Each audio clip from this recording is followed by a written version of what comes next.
Hello learners, this is Education Online program. I'm teacher Rose Hezekiah and I'm going to present for you a lesson in chemistry for senior 1 and 2.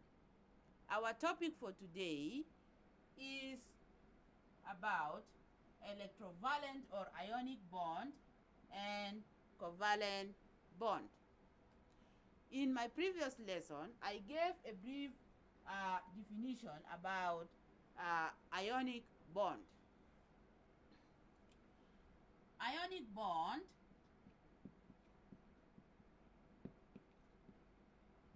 is a bond formed between atoms of metallic elements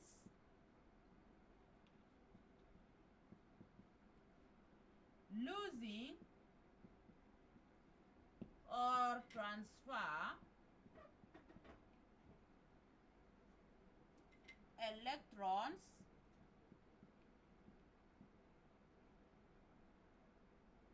that will be accepted by atoms of non-metallic element. So, ionic bond generally involve transfer of electrons from atoms of metallic elements.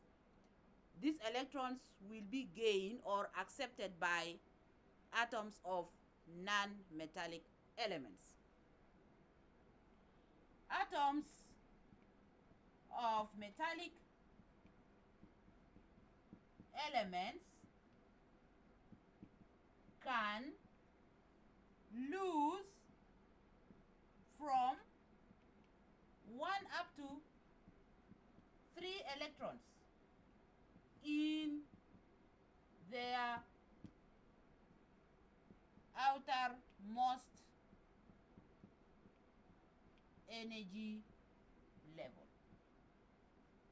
So, the losing and gaining of electrons is involved in the last energy level. That is the outermost shell of the atom. So, electrons will be lost. The electrons in the outermost energy level of the atom, and then atoms of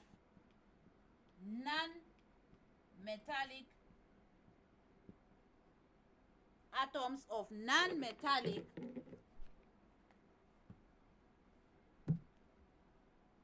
elements will gain electrons in their outermost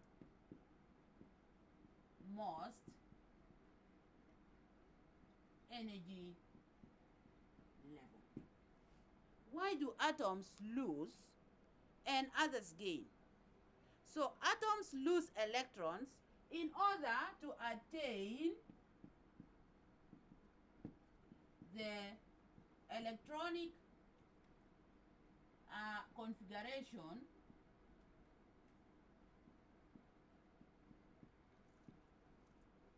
of noble gas, or sometimes we call it the octet configuration. Why? Because when atoms have got 8 electrons in their outermost energy level, they are considered to have stability or to be stable. So atoms lose or gain in order to have 8 electrons in their outermost energy level, that is similar to the noble gas configuration. And then elements also gain electrons in order to have 8 electrons to be similar with the noble gas configuration. That's why a bond will be formed between the atom losing and the atom gaining. So let us look at example of magnesium.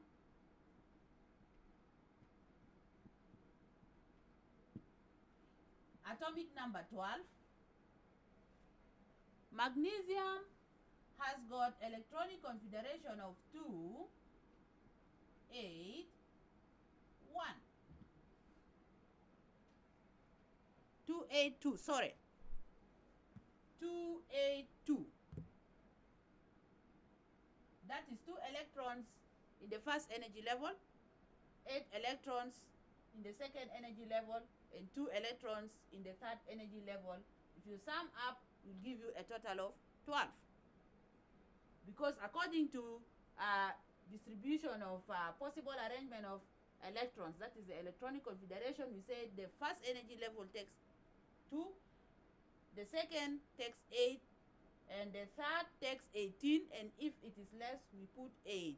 But because magnesium have got 12, so we have 2, 8, and the remaining 2 will be at the third energy level.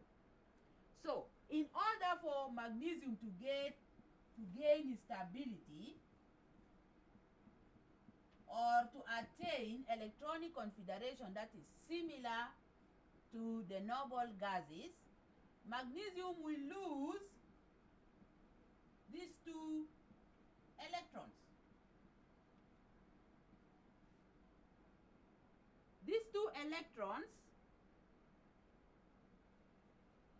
if we have, for example, atom of element chlorine, atomic number 17, the electronic configuration of chlorine is 2, 8, and then 7. So, chlorine needs 1 electron in the last energy level to make 8 so that it gains stability.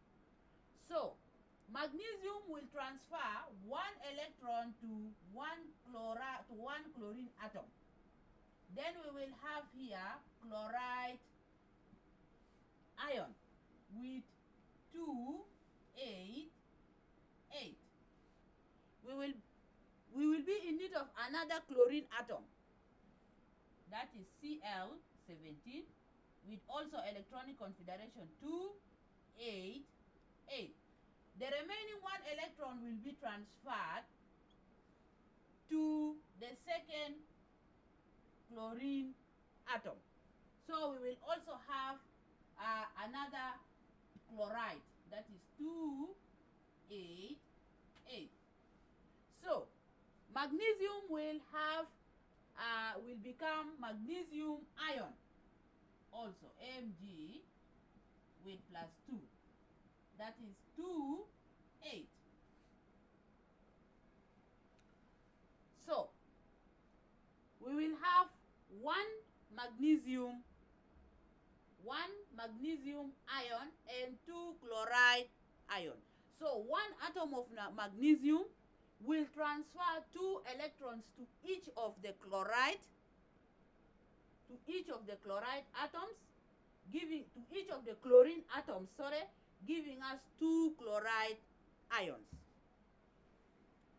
Then at the end, a compound of magnesium chloride will be formed.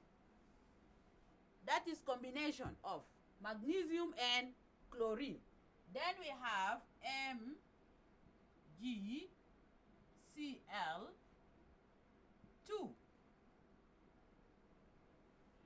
From, we have Mg with plus 2 and then Cl with minus. So if we exchange the valences, we will get MgCl2. That is 1 atom of chlorine with 2 one atom of magnesium, with 2 atoms of chlorine. And this compound is called magnesium chloride. This is an ionic compound.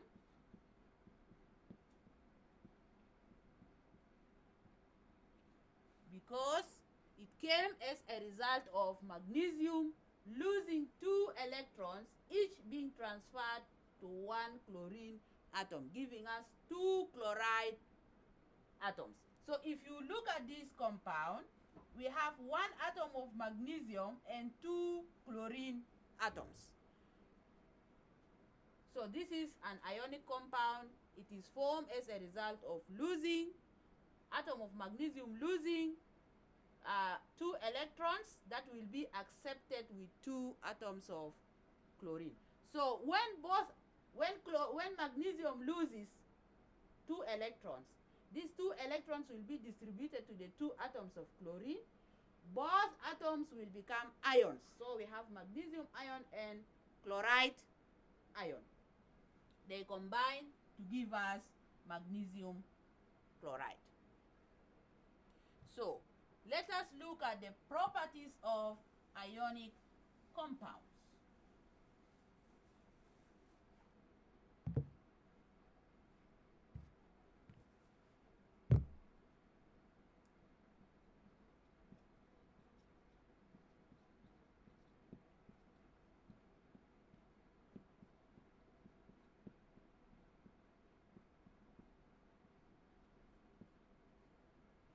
One, ionic compounds can conduct electricity.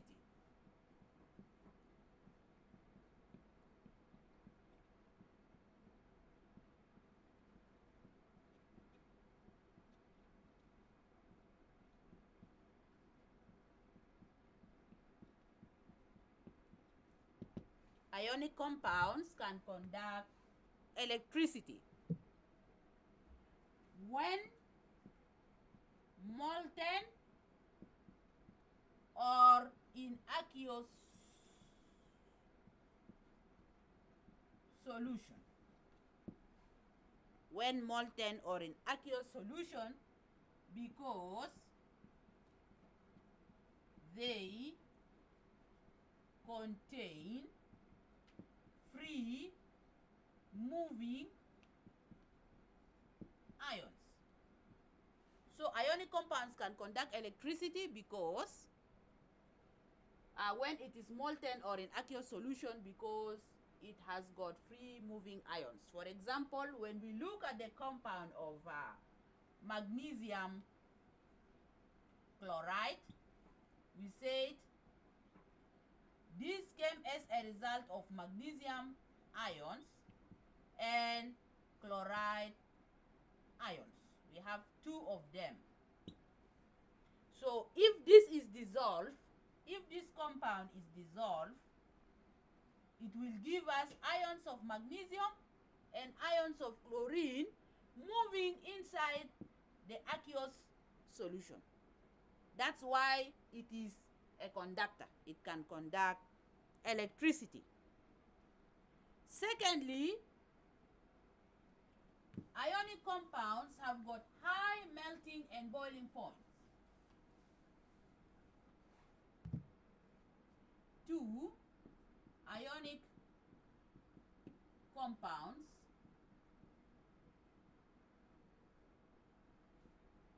have high melting and boiling point. Or let me say in another way that when you want to melt them, you must use high temperature, or when you want to boil them, you use high temperature. Why? Because, for example, when we come back again to our compound, magnesium chloride, the bond that is holding the 2 atoms, the bond between magnesium and chlorine is called electrostatic force of attraction.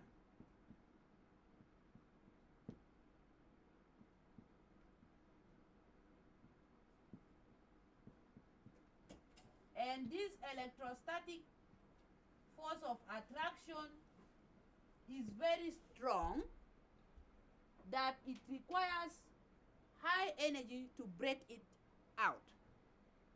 That's why ionic compounds have got high melting and boiling points. The third property is that they are usually crystalline solid. Most of them exist as solid compounds. We have another example apart from magnesium chloride. We have sodium, atomic number 11, electronic configuration 2, 8, 1. We lose this one electron to chlorine 17, 2, 8, 7. We have chloride and then sodium ion, chloride ion and sodium ion. So this will give us sodium chloride. This is also an ionic compound, which is solid. We have, this is the table salt that we use in our homes.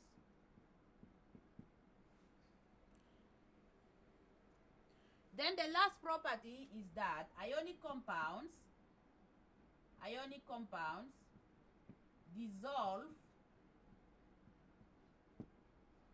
in polar solvents.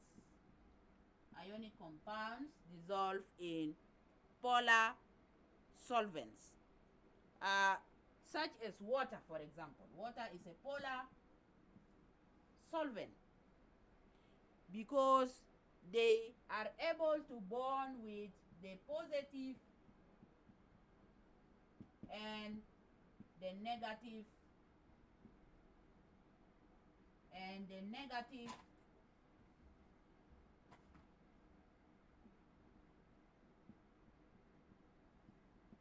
ions of the compound. So we have 4 properties. That is, ionic compounds can conduct electricity, and I said because they contain free moving ions. That is, when you dissolve this solid compound in aqueous solution, the compound will break to give us ions of magnesium and ions of chlorine that will move within the solution. And because we have both positive and negative charges, this can conduct electricity. And then we said ionic compounds have high melting and boiling point because the force of attraction that is between the bonds in ionic compound is called electrostatic force of attraction, and this electrostatic force of attraction is very strong. It needs high energy to break the atoms apart. Then thirdly, they are usually crystalline solid. We find them mostly in solid form. Then fourth, ionic compounds dissolve in polar solvents like water because of the negative and the positive charges of the atoms. So this is all about ionic bond. Let us look at covalent bond. We said ionic bond is formed as a result of transfer of electrons and then accepting. But covalent bond is a bond that is formed. Covalent bond is a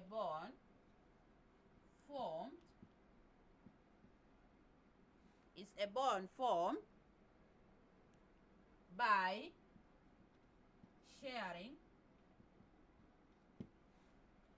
sharing two electrons electrons that is donated by each atom.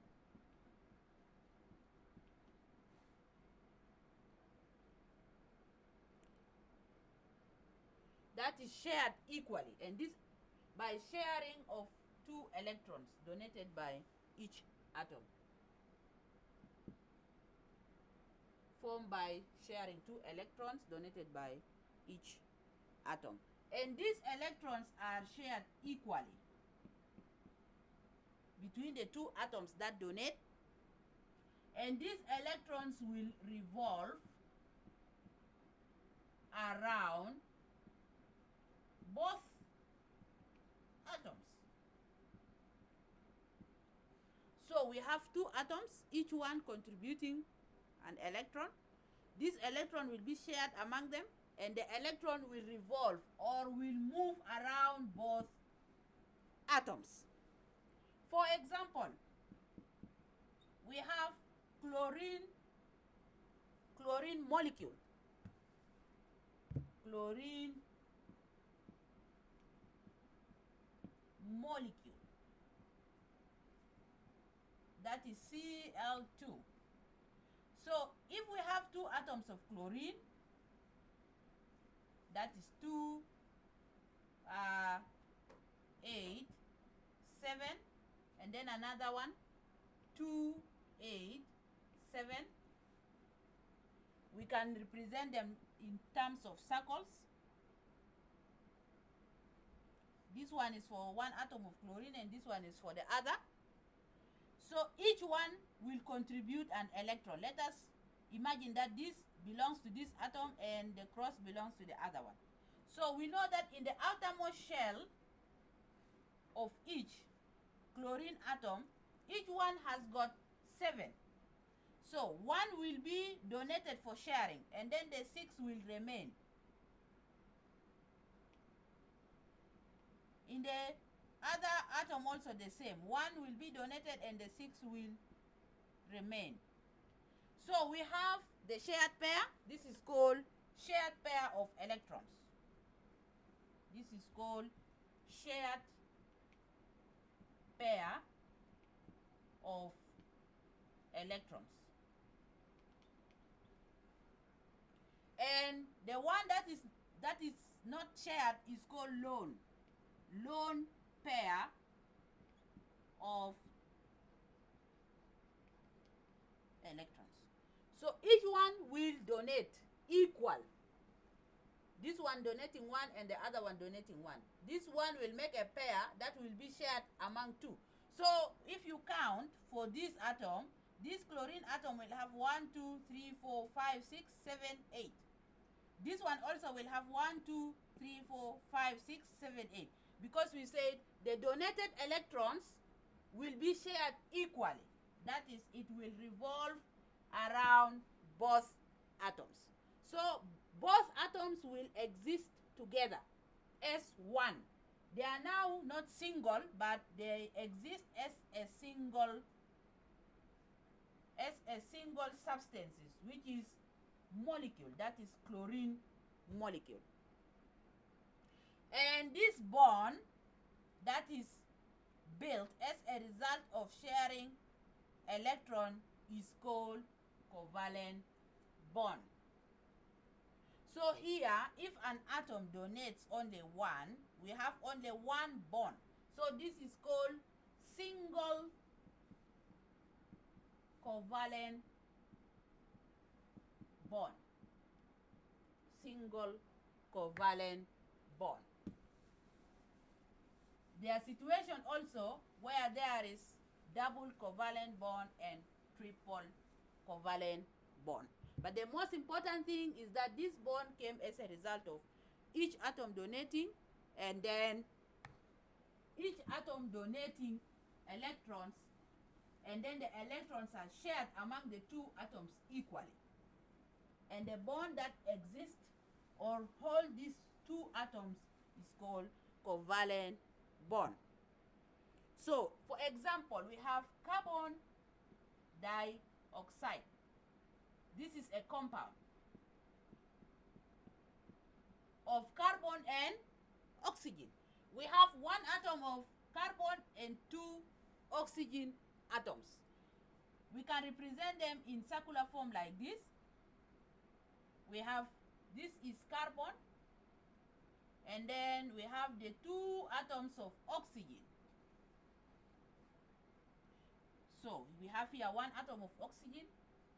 So carbon has got the atomic number of carbon is 6, and the electronic configuration of carbon is 2, 4. That is, it has got 4 electrons in the outermost shell. So it will contribute all these 4 electrons. It will give 2 here and then 2 the other side. Then oxygen, the atomic number of oxygen is 8, and the electronic configuration of oxygen is 2, 6. That is 6 electrons in the outermost shell. So oxygen will also donate 2. This oxygen atom will donate 2, and this oxygen atom will donate 2. So out of 6, it has donated 2. So the lone pairs will be 2 lone pairs, and then 1 shared pair. So this one will also have sorry, this is dot, and this one will also have 2 lone pairs. That is 2 lone pairs, 1, 2, 3, 4, 5, 6, and then these 2 donated by carbon will be shared by both. We have 1, 2, 3, 4. This is the 4 outermost electrons of carbon atom. So the carbon atom in the middle will have 1, 2, 3, 4, 5, 6, 7, 8. And this oxygen atom also will have 1, 2, 3, 4, 5, 6, 7, 8. Because the donated electrons will be shared by both atoms. So here we have, we can represent this is structure like this, C. So this is carbon dioxide. We have double bond between each carbon, between each oxygen and carbon. So here we have double covalent bond. This is called double covalent bond. Then also we have triple covalent bond. So this is shared pair of electrons. And then these are what? Lone pairs. These are lone pairs or unshared pair. Then in other circumstances, we might have also triple covalent bond. Like nitrogen molecule, for example. The atomic number of nitrogen is 5. The electronic configuration is 2, 3. So it has got 3 electrons in the outermost energy level. Therefore, we can have 1 atom of nitrogen or 2 of them together, each contributing 3 electrons for sharing. Then the 2 will be what? Lone pairs. So we have 1, 2, 3, 4, 5, 6, 7, 8. 1, 2, 3, 4, 5, 6, 7, 8 for the other nitrogen. Also, this structure can be represented like this. So this is nitrogen molecule, and in this case we have triple covalent bond. So the sharing of electrons involve the electrons in the outermost energy level only. Also the losing and the gaining involve the outermost electrons in the outermost energy level. So this is triple covalent bond. And then we have properties of covalent compounds.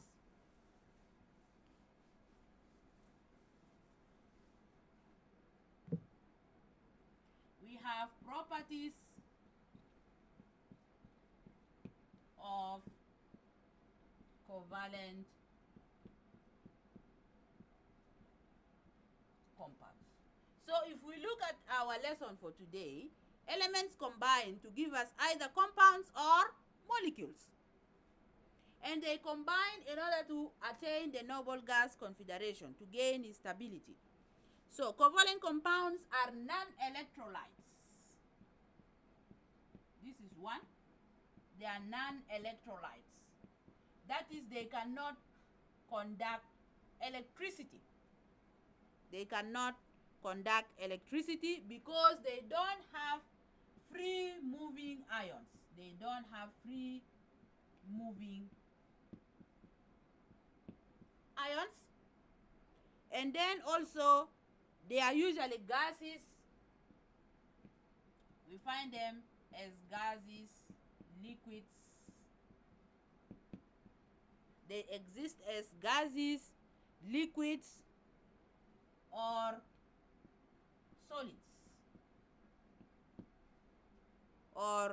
solids with low melting and boiling points. With low melting and boiling points. Why? Because the forces of attraction that exist between this bond is called van der Waals force of attraction. And this van der Waals force of attraction is weak compared to the electrostatic force of attraction that exists between ionic bonds. Then they usually dissolve in non-polar compounds. They usually dissolve in non-polar compounds. They dissolve in non-polar compounds such as dichloromethane and tetrachloromethane and disulfide.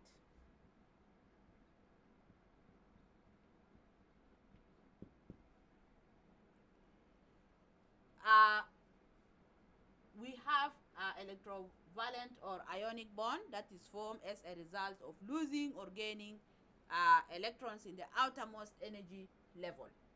That is atoms of metallic element lose, and then atoms of non-metallic element gain electrons. And the bond that is formed between the atoms is called ionic bond. And then we have covalent bond that is formed as a result of sharing electrons between two atoms. Each atom will donate, and then the electrons will be shared equally between the two atoms. So atoms lose and gain and then share electrons in order to attain the noble gas configuration. And then in covalent bond, we can have single covalent bond, double covalent bond, or triple covalent bond. So we have come to the end of our topic for today. See you in the next lesson. Bye-bye.